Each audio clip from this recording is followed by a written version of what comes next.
শিল্পকলা একাডেমি থেকে তাকে টাকা দিতে হবে, কারণ তার খুব দরকার। সে একটা প্রজেক্ট করছে, সেই প্রজেক্টে আমি বলছি না সে এখানে টাকা পয়সা কোনো কিছু সেখান থেকে কেটে শুরু করেছে 100 কোটি টাকা, আর এমন ভাবে বিতরণ করছে মনে জন্য টাকাটা তার বাপের সম্পত্তি। অন্তর্বর্তী সরকারের সংস্কৃতি উপদেষ্টা মোস্তফা সরোয়ার ফারুকীর বিরুদ্ধে আর্থিক অনিয়মের অভিযোগ উঠেছে। কোন রকম কাগজপত্র ছাড়াই বাংলাদেশ শিল্পকলা একাডেমি থেকে টাকা চাইতেন ফারুকী। এমনকি টাকা দিতে রাজি না হওয়ায় শিল্পকলা একাডেমির ডিজিকে হুমকি দিয়েছেন তিনি। ফলে ফারুকী নিয়ে ইমেজ সংকটে পড়েছে উপদেষ্টা পরিষদ। অন্তর্বর্তী সরকার গঠনের 7 মাসের মাথায় এই প্রথম কোনো উপদেষ্টার বিরুদ্ধে আর্থিক অনিয়মের অভিযোগ উঠল। বাংলায় একটা প্রবাদ আছে, এক বালতি দুধ নষ্ট করতে 1 ফোঁটা চোনায় যথেষ্ট। একটু দেরিতে হলেও মোস্তফা সরোয়ার ফারুকীর বেলায়ও তাই ঘটল। ফারুকীকে যখন সাংস্কৃতিক বিষয়ক উপদেষ্টা করা হলো তখন দেশব্যাপী আন্দোলন হয়েছিল, কিন্তু সবার প্রতিবাদ উপেক্ষা করেই তাকেই উপদেষ্টা করা হয়েছিল। অযোগ্য ব্যক্তিদের উপদেষ্টা বানালে যা হয় এবার তাই হল। কত টাকা চাঁদা দাবি করেছিলেন ফারুকী? এবার কি তাহলে উপদেষ্টা পরিষদ থেকে বহিষ্কার হচ্ছেন ফারুকী? চলুন বিস্তারিত জেনে নেওয়া যাক। কোনরকম প্রমাণাদি উপস্থাপন ছাড়া শিল্পকলা একাডেমি থেকে টাকা চাওয়ার বিষয়টি ছিল চাঁদাবাজির পর্যায়। ফলে এরকম অনৈতিক আবদার মেটাতে মোটেও রাজি ছিলেন না প্রতিষ্ঠানটির মহাপরিচালক। এ কারণেই সৈয়দ জামিল আহমেদ স্বেচ্ছায় শিল্পকলা একাডেমির মহাপরিচালকের পদ ছাড়েন। এ পটভূমিতে উপদেষ্টা ফারুকী দাবি করেছেন মহাপরিচালকের অভিযোগ সত্য নয়। গেল শুক্রবার সন্ধ্যায় নাট্যোৎসবের সমাপনী অনুষ্ঠানে সভাপতির বক্তব্যে সৈয়দ জামিল আহমেদ আচমকা পদত্যাগের ঘোষণা দিয়ে উপস্থিত সবাইকে চমকে দেন। তিনি মঞ্চে থাকাকালে শিল্পকলা সচিব মোহাম্মদ ওয়ারেস হোসেনের কাছে পদত্যাগপত্র জমা দেন।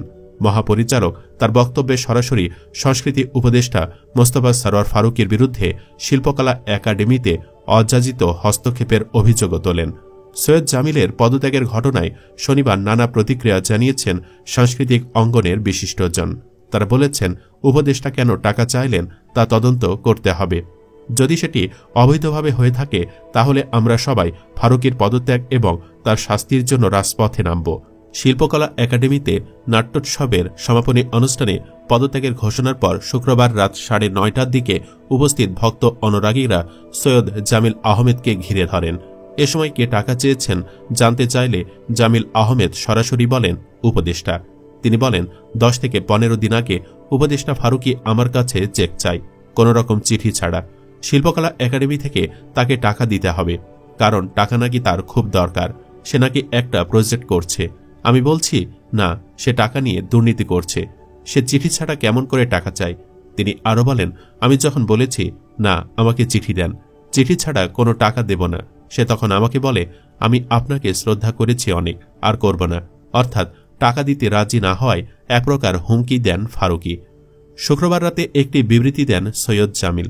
এতে তিনি পদত্যাগের কারণ হিসেবে উপদেষ্টা ও মন্ত্রণালয়ের অযাচিত হস্তক্ষেপ, আমলাতান্ত্রিক দীর্ঘসূত্রতার জটিলতা, একাডেমির সচিবকে ফোকাল পার্সন হিসেবে মনোনীত করে মহাপরিচালকের বিধিসম্মত দায়িত্ব পালনে বাধা, বাজেট কেটে নেওয়া, শিল্পকলার ভেতর থেকে নথি গায়েব করা, একাডেমির ভেতরে বিভিন্ন কর্মকর্তাকে প্ররোচিত করে কাজের পরিবেশ ব্যাহত করা এবং দুর্নীতিবাদ চক্রের নানা অপতৎপরতার কথা জানিয়েছেন। বিবৃতিতে তিনি বলেন, আমি গত 9 সেপ্টেম্বর মহাপরিচালক পদে দায়িত্ব নেই। উল্লেখ্য, শিল্পকলা একাডেমির মহাপরিচালক পদে আমাকে দায়িত্ব নেওয়ার জন্য তৎকালীন সংস্কৃতি উপদেষ্টার পক্ষ থেকে অনুরোধ করা হলে আমি বলেছিলাম, শিল্পকলা একাডেমি আইন অনুযায়ী একটি স্বায়ত্তশাসিত প্রতিষ্ঠান হিসেবে যাতে কাজ করতে পারে সে লক্ষ্যে মন্ত্রণালয়ের অযাচিত হস্তক্ষেপ রোধ করতে হবে। আমি একাডেমির ভীষণ ও মিশন সংবলিত স্বল্প, মধ্য ও দীর্ঘমেয়াদী একটি পরিকল্পনা উপস্থাপন করি। তৎকালীন উপদেষ্টা ও সচিবালয়ের সব ঊর্ধ্বতন কর্মকর্তা আমার প্রস্তাব ও কর্মপরিকল্পনায় তখন সম্মত হয়েছিলেন। তিনি বলেন, তাদের সম্মতি ও প্রতিশ্রুতির ভিত্তিতে আমি দায়িত্ব নিতে সম্মত হই। তবে উপদেষ্টা বদলে ফারুকীকে উপদেষ্টা করার পর থেকে আমার সব বিধি সম্মত কাজে নীতি বহির্ভূত পদ্ধতিতে বারংবার হস্তক্ষেপ শুরু হয়। একাডেমির সব কর্মকাণ্ড উদ্দেশ্যমূলকভাবে বন্ধ করে দেওয়ার প্রচেষ্টা চালানো হয়। সৈয়দ জামিল বলেন, একটি ভিডিও নির্মাণের জন্য লিখিত চিঠিপত্র ছাড়া উপদেষ্টার পক্ষ থেকে টাকার জন্য চাপ দেওয়া হলে আমি তা দিতে অপারগতা প্রকাশ করি। বর্তমানে একাডেমির ভেতরে বিভেদ সৃষ্টির হীন প্রচেষ্টা লক্ষ্য করছি। এই অবস্থায় চারিদিকে ঘিরে থাকা চক্রের সঙ্গে আপোষ করে আমার পক্ষে শিল্পকলা একাডেমির মহাপরিচালকের দায়িত্ব পালন সম্ভব নয়, বিধায় আমি পদত্যাগ করেছি। এদিকে গতকাল দুপুরে এক ফেসবুক স্ট্যাটাসে সৈয়দ জামিল আহমেদের অনেক অভিযোগ ডাহা মিথ্যা বলে দাবি করেছেন উপদেষ্টা মোস্তফা সরোয়ার ফারুকী। নিজের ভেরিফাইড ফেসবুক পেজে ফারুকী লিখেছেন, এইটুকু আপাতত বলে রাখি, ওনার বলা অনেকগুলো কথা পুরো সত্য নয়, অনেকগুলো কথা ডাহা মিথ্যা এবং কিছু কথা পরিস্থিতি ডিল না করতে পারাজনিত হতাশা থেকে বের হয়ে আসা বলে মনে হচ্ছে। আমার বিস্তারিত লেখা হয়তো ওনাকে বিব্রত করতে পারে, কিন্তু আমাকে আপনি এমন এক পরিস্থিতির মুখোমুখি দাঁড় করিয়েছেন যেখানে আমাকে বিব্রতকর হলেও সত্য বলতে হবে। সংস্কৃতি উপদেষ্টা মন্ত্রণালয় ও তার নিজের বক্তব্য পুরোপুরি উপস্থাপনের জন্য কিছুটা সময় চেয়েছেন। শিল্পকলা একাডেমি পরিচালনায় মহাপরিচালক সৈয়দ জামিল আহমেদ তার সহকর্মীদের সঙ্গে ভালো সম্পর্ক গড়ে তুলতে পারেননি উল্লেখ করে ফারুকী বলেন, ভালো শিল্পী হওয়া আর আমলাতন্ত্রকে কনফিডেন্সে নিয়ে প্রতিষ্ঠান চালানো দুই রকম আর্ট। দ্বিতীয় কাজটা করবার জন্য লাগে ধৈর্য এবং ম্যানেজারিয়াল ক্যাপাসিটি। কলিগদের বুলিং না করে ভালোবাসা এবং শ্রদ্ধা দিয়ে অনেক কাজ আদায় করে নেওয়া যায়। পাশাপাশি সরকারি প্রতিষ্ঠানে কাজ করতে গেলে যে কম্পোজার লাগে সেটার সাথে কোনো একটা থিয়েটার দলে নির্দেশনা দেওয়ার টেম্পারামেন্ট এক না। আমার ফিল্ম ইউনিটে আমি যা করতে পারি একটা সরকারি প্রতিষ্ঠানে আমি তা করতে পারি না। স্ট্যাটাসে তিনি জামিল আহমেদের পদত্যাগপত্রটি গৃহীত হতে যাচ্ছে বলে ইঙ্গিত দিয়েছেন। দেশে এক ধরনের সংকট চলছে উল্লেখ করে বাংলাদেশ গ্রুপ থিয়েটার ফেডারেশনের সাধারণ সম্পাদক কামাল বায়েজিদ বলেন, সৈয়দ জামিল আহমেদ নাটকের মানুষ, আমরা চাই তার মাধ্যমে বাংলাদেশ শিল্পকলার কাজ সুন্দরভাবে চলমান থাকুক। তিনি কেন রিজাইন করেছেন এ বিষয়ে কনফিউজড, তবে এটি দুঃখজনক ঘটনা। তিনি শিল্পের মানুষ, সংশোধন করা যায় না এমন কিছু নেই। আমরা মনে করি সংশ্লিষ্ট মন্ত্রণালয় ও শিল্পকলা একাডেমি কর্তৃপক্ষ বসে আলোচনার মাধ্যমে সুন্দর একটা সমাধানে পৌঁছাবে। সংস্কৃতিকে বিকাশমান করতে হলে সংস্কৃতি মন্ত্রণালয় ও শিল্পকলাকে একযোগে কাজ করতে হবে। উল্লেখ্য, মোস্তফা সরোয়ার ফারুকীর উপদেষ্টা হবার কোনো যোগ্যতাই নেই বলে মনে করেন অনেকেই।